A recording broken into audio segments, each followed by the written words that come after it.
Bismillahirrahmanirrahim. Assalamualaikum warahmatullahi wabarakatuh. Pada hari ini kita akan mempelajari materi matematika yaitu tentang aljabar. Ya, definisi aljabar sendiri, aljabar berasal dari bahasa Arab aljabar yang berarti mengumpulkan bagian yang rusak. Salah satu bagian dari bidang matematika yang luas bersama-sama dengan teori bilangan, geometri, dan analisis. Aljabar adalah ilmu yang mempelajari simbol-simbol matematika dan aturan untuk memanipulasi simbol-simbol ini. Aljabar adalah benang pemersatu dari hampir semua bidang matematika.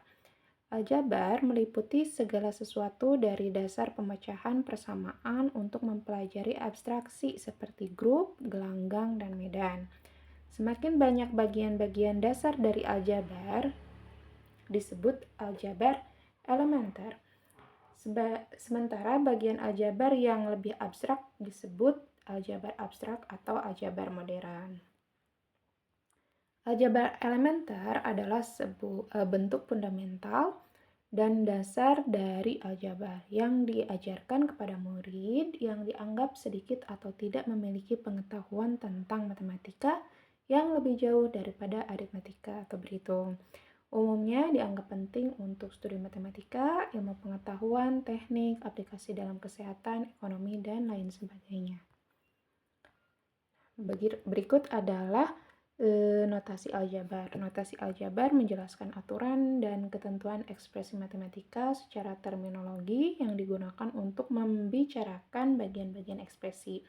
Contohnya di sini ada 3x² dikurangi 2xy ditambah dengan c. Nah, yang ditandai dengan nomor 1 di sana menggunakan warna biru itu adalah eksponen atau pangkat.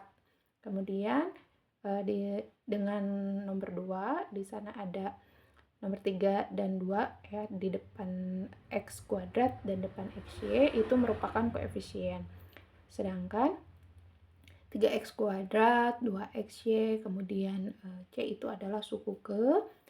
Kemudian ada yang ditandai dengan nomor 4 itu negatif, positif itu adalah operator operasinya.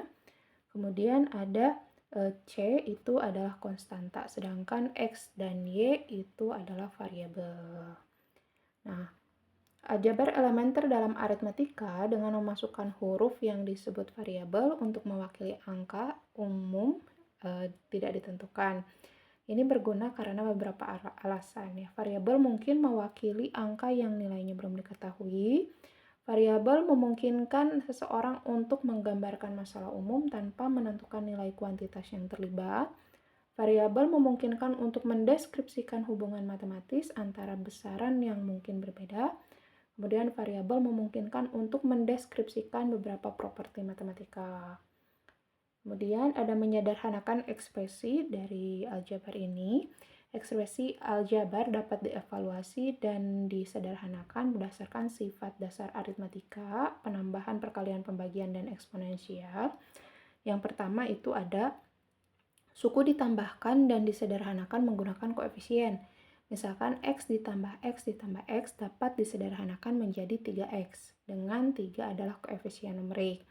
Kemudian yang kedua, suku yang dikalikan disederhanakan menggunakan eksponen.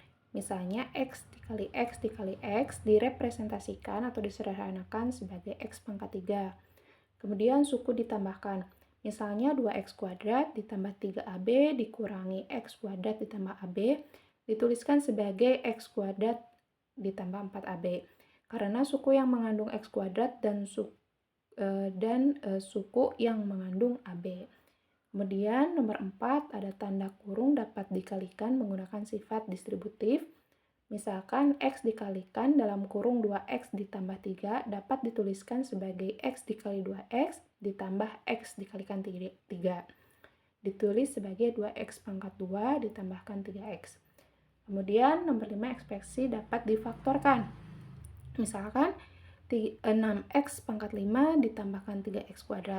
Dengan membagi kedua suku dengan 3x² dapat dituliskan sebagai 3x² dikalikan dalam kurung 2x pangkat 3 ditambahkan 1.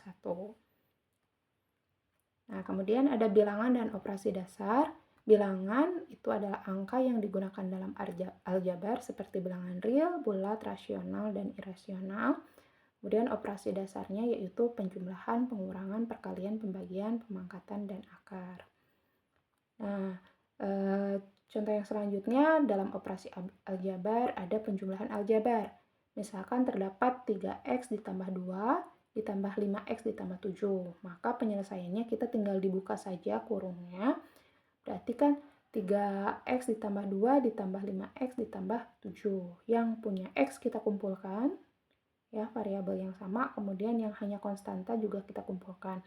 Maka kita dapatkan 3x ditambah 5x ditambah 2 ditambah 7. Maka 3x ditambah 5x, ya, menggunakan sifat yang pertama itu menjadi 8x. 2 ditambah 7 sama dengan 9.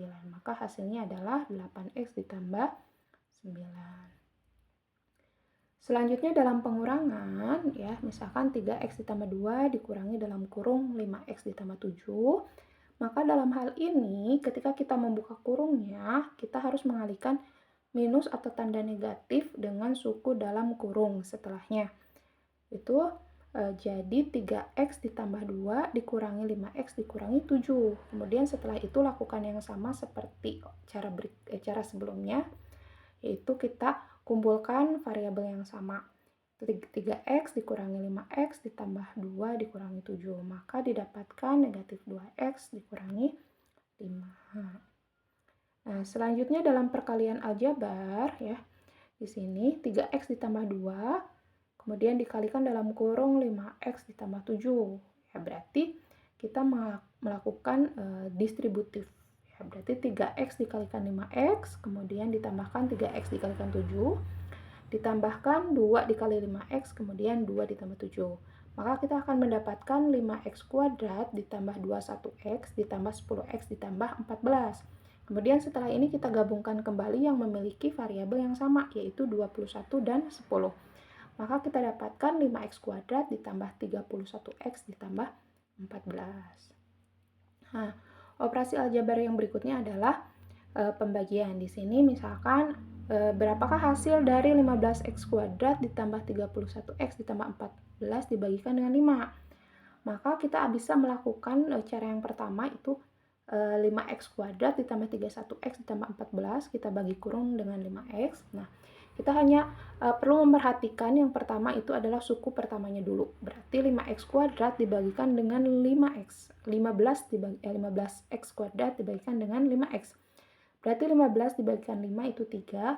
X kuadrat dibagikan dengan x itu adalah x, ya. Berarti di atasnya itu 3x 3x, ya, kita dapatnya. Kemudian kita kalikan kembali, maka 3x dikalikan 5x itu dapat 15x kuadrat. Nah, setelah itu 15x kuadrat dikurangi 15x kuadrat itu habis. Maka yang tersisa hanya 31x ditambah 14. Kita turunkan 31x ditambah 14. Setelah itu suku pertamanya lagi kita bagikan kembali dengan 5x. Maka 31 dibagikan 5 itu 31/5. Kita tulis 31/5 saja, boleh didesimalkan, ya. Kemudian kita kembalikan lagi atau kita kalikan lagi 31/5 dikalikan dengan 5x. Maka kita dapat 31x, ya. Kemudian 31x dikurangi 31x, ya, habis 0. Nah, yang tersisa adalah 14. Maka 14 ini karena dia tidak bisa dibagikan dengan 5x secara pembagian kurung disebut dengan sisa pembagian, ya. Kemudian hasil pembagiannya berarti 3x ditambah 31/5 dan bisa juga sebenarnya dituliskan 3x ditambah 31/5 kemudian nanti ditambah lagi 14/5x. Tuh. Oke, next ada pemfaktoran aljabar. Syaratnya kita perlu memahami FPB atau faktor persekutuan terbesar terlebih dahulu, ya, untuk dapat memfaktorkan sebuah aljabar. Contohnya di sini ada 6x ditambah 9, maka FPB dari 6 dan 9 itu adalah 3. Nah, 3-nya kita keluarkan. Kemudian berarti bersisa dari 6x dibagi 3 itu adalah 2x, kemudian 9 dibagi 3 adalah 3. Kemudian contoh selanjutnya ada 15a kuadrat dikurangi 10a. Nah, FPB dari 15a kuadrat dan 10a itu adalah 5a. Ya, berarti 5A-nya kita keluarkan. Bersisa 15A kuadrat dibagikan dengan 5A itu adalah 3A, kemudian 10A dibagikan dengan 5A itu adalah 2. Maka hasilnya dari 15A kuadrat dikurangi 10A itu sama dengan 5A dikalikan dalam kurung 3A dikurangi 2A.